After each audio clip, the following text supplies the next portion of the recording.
صل على رسوله الكريم أما بعد أعوذ بالله من الشيطان الرجيم بسم الله الرحمن الرحيم وما أرسلناك إلا رحمة للعالمين صدق الله العظيم وصدق رسوله النبي الكريم. برادران ملت اور شہدائیان رسالت، ازل سے قدرت کا یہی دستور رہا ہے کہ جب صداقت و امانت کا درخت مرجھانے لگتا ہے، اخوت و محبت کے رنگین ورق بکھرنے لگتے ہیں، عدالت کا باغ ویران ہو جاتا ہے اور خدا کے کلمہ حق و صداقت کا شجرہ طوبہ بے برگزار ہو جاتا ہے، تو اس وقت روح انسانیت چیختی ہے، اے خدا رحم فرما، کرم فرما کر اصلاح و بقا، اور چیخو پکار سے رحمت خداوندی جوش میں آتی ہے اور ارحم الراحمین کائنات انسانیت پر رحم و کرم کا ایک انقلاب برپا کر دیتا ہے. عالم انسانیت کی فدائے روحانی کا ایک ایسا ہی عظیم انقلاب عرب کی وادی میں رونما ہوا جس نے سارے جہاں کے ریگستانوں کو سرسبزی و شادابی کی بشارت سنائی. یہی وہ خدا کا حبیب اور حجاز کا ماہ طابہ ہے جس نے توحید الہی کی چمتکار سے کفرستان کو چمگا دیا. ساری دنیا پر اس کی رحمت چھا گئی، اور کیوں نہیں چھاتی جبکہ رب العالمین نے اسے رحمت للعالمین بنا کر بھیجا تھا. وما ارسلناک الا رحمۃ للعالمین. عاشقان رسالت جہل و تعصب نے ہمیشہ اعلان حقیقت اور اعتراف صداقت کی راہ روکنا چاہا، مگر پیغمبر آدم رسول اکرم صلی اللہ علیہ وسلم کے سامنے اس نے بھی جبین عقیدت خم کر دیا. اور کیوں نہیں کرتا جبکہ تاریخ نے اعلان کیا، زمانے نے شہادت دی، جانی دشمنوں نے بھی گواہی دی ہے. ابو جہل رسول اللہ کا جانی دشمن تھا، مگر کیسے ان کے دربار میں رحم و کرم کی گواہی دیتا ہے. سراقہ عابد جو شمساہوں کے لالچ میں محمد کا قاتل بن کے گھوڑا دوڑایا تھا، آپ نے اسے بھی سند امان دے دی. عمرو بن وہب خون کی پیاسی تلوار لے کر دربار رسالت میں حاضر ہوا، آپ نے اسے چھیڑا بھی نہیں. ابو سفیان جو دشمنان رسول کا سرگنا تھا، جس نے آپ کے خلاف ہزاروں سازشیں کی، آپ نے اسے بھی رحم و کرم کا تحفہ پیش کیا. ہندا جس نے آپ کے چچا کی ناک کاٹ کر گلے کا ناک کاٹ کر اور آپ کو تڑپایا تھا، آپ نے اسے بھی معاف کر دیا. لوگوں میں کہاں تک شمار کراؤں؟ جاؤ تاریخ کی نگاہوں اور آسمان کے تاروں سے پوچھو، عرب کے ریگزاروں سے پوچھو، عرب کے صحراؤں سے پوچھو، ام القریٰ کے دروں سے پوچھو، گستاخان رسول اور دشمنان اسلام سے بھی پوچھو.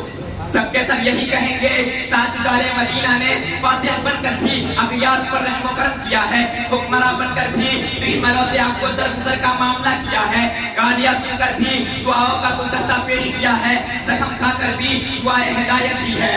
تاریخ شاہد ہے، سیرت کی کتابیں گواہ ہے، ذخیرہ احادیث لب کشا ہے کہ آپ نے کبھی کسی جانی دشمن اور قاتلانہ حملہ کرنے والوں سے انتقام نہیں لیا. ایسی بات نہیں کہ آپ میں انتقام کی طاقت نہیں تھی، دشمن آپ کے قبضے میں تھا، شمشیر و سنان موجود تھے، ہزاروں شدہ علی الکفار صفتیں دیال ہمراہ تھے. دنیا کا قانون بھی یہی تھا کہ آپ انتقام لے لیں. شہنشاہوں اور حکمرانوں کا دستور بھی یہی تھا کہ جانی دشمن سے بدلہ لیا جائے. مگر قربان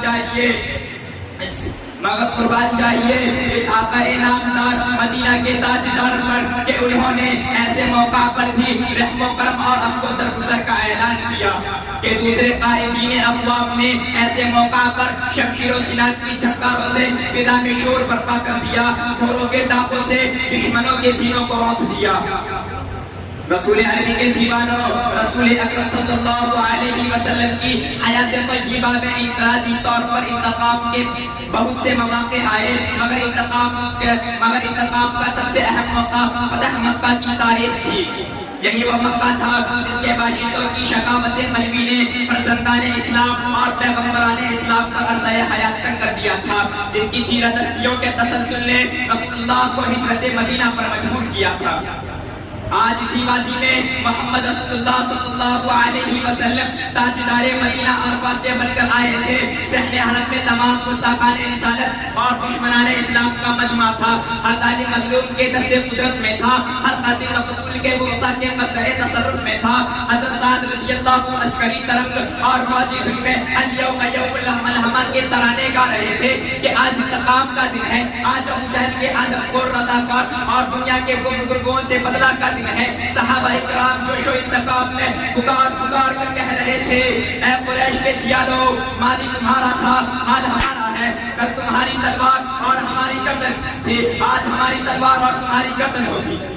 آج تمہارے مظالم کا بدلہ لیا جائے گا، مگر قربان چاہیے اس آقا نامدار مدینہ کے تاجدار پر کہ جس نے الیوم یوم الملحمہ کے جواب میں فرمایا نہیں نہیں، آج تو عفو درگزر کا دن ہے، الیوم یوم المرحمہ، آج تو رحم و کرم کا دن ہے، ہم تو رحمت للعالمین بنا کر بھیجے گئے ہیں، ہم تو انسانیت کو آباد کرنے آئے ہیں۔ یہ جواب سن کر رسول اللہ صلی اللہ علیہ وسلم کے جانشاروں اور لشکر اسلام کے جیالوں نے شہنشاہ دو عالم تاجدار مدینہ کو ان اعدائے اسلام کے ہولناک اور مظالم والے کرتوتوں کو یاد دلایا کہ یا رسول اللہ، ان انہی درندوں نے بلال حبشی کے سینے پر پتھر رکھ کر تڑپایا تھا، یا رسول اللہ انہی بدبختوں نے حضرت سمیہ کو شرمناک طریقے سے شہید کیا تھا، یا رسول اللہ یہ وہی گستاخوں کی جماعت ہے جس نے بہارت نماز آپ کی گردن میں گلا ڈالی تھی، یا رسول اللہ یہ وہی ہے جنہوں نے مکہ کی گلیوں اور آپ کے گزرگاہوں میں کانٹے بچھائے تھے، یا رسول اللہ یہ وہی ہے جنہوں نے آپ کے قتل کا منصوبہ بنایا تھا اور آپ کے خون کے پیاسے تھے۔ دوستو، پرجوش سپاہوں کے سپاہ سالار آقا نامدار مدینہ کے تاجدار کو تو اور زیادہ بھڑکنا چاہیے اور کوہ آتش خشاں بن کر پھر منی آدھا کو زیر و زبر کر دینا چاہیے، مگر لاکھوں جانے قربان ہو آپ کی رحمت للعالمین پر کہ کسی سے انتقام نہیں لیا، پچھلے مظالم کے بارے میں پوچھا بھی نہیں کہ اے فلاں تم نے ایسا کیا تھا، اے فلاں تم نے میرے ساتھ یہ سلوک کیا تھا، اے فلاں تم نے مجھ پر قاتلانہ حملہ کیوں کیا تھا۔ شہدائیان رسالت،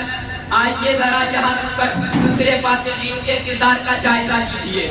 خدا کی قسم، دنیا قدیم و جدید کے انقلابات کی تفصیل اور فاتحین اقوام کی تاریخ میں رسول اکرم صلی اللہ علیہ وسلم جیسا کوئی سپاہ سالار اعظم اور عظیم فاتح نہیں ملے گا کہ جس نے، میں نے چند باتوں